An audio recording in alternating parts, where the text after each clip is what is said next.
നമസ്കാരം. കോടതി വ്യവഹാരങ്ങളിൽ കുടുങ്ങി ജീവിതം വഴിമുട്ടിയവർക്ക് അവസാനത്തെ കച്ചിത്തുരുമ്പാണ് ചെറുവള്ളിയിലെ ജഡ്ജി അമ്മാവൻ.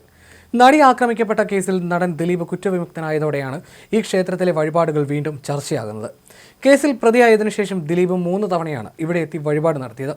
ജഡ്ജി അമ്മാവൻ കോവിലിൽ നിറകണ്ണുകളോടെയാണ് ദിലീപ് എത്തി വഴിപാടുകൾ നടത്തിയത്. കേസിൽ ദിലീപിന്റെ ജാമ്യാപേക്ഷ ഹൈക്കോടതി പരിഗണിച്ച ദിവസം സഹോദരൻ അനൂപ് ജഡ്ജി അമ്മാവൻ കോവിലെത്തി വഴിപാടുകൾ നടത്തിയിരുന്നു. ജാമ്യം ലഭിച്ച ശേഷമാണ് ദിലീപും ഇവിടെ എത്തി വഴിപാട് നടത്തിയത്.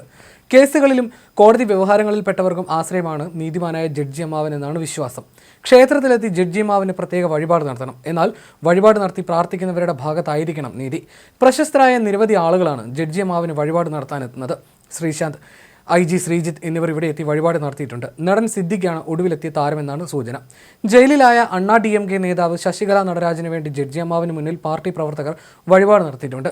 ശബരിമല സ്ത്രീ പ്രവേശന വിഷയത്തിൽ അനുകൂല നിലപാടിന് വേണ്ടി പ്രയാർ ഗോപാലകൃഷ്ണനും ഇവിടെ എത്തി വാർത്താ പ്രാധാന്യം സൃഷ്ടിച്ചിരുന്നു.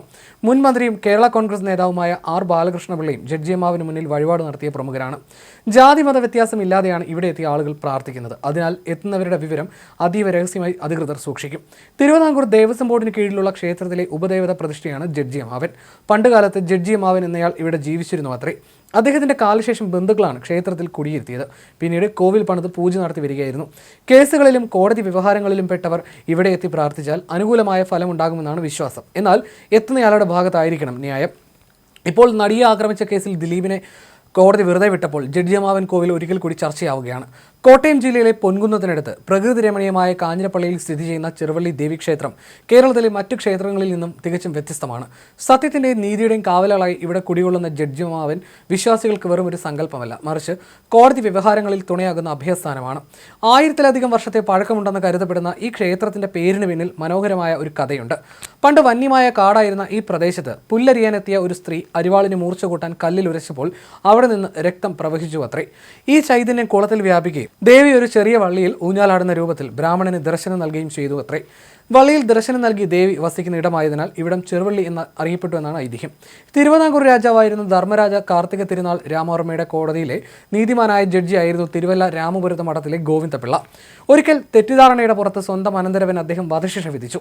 ശിക്ഷ നടപ്പാക്കി കഴിഞ്ഞാണ് വിധി തെറ്റായിരുന്നുവെന്ന് അദ്ദേഹം തിരിച്ചറിഞ്ഞത്.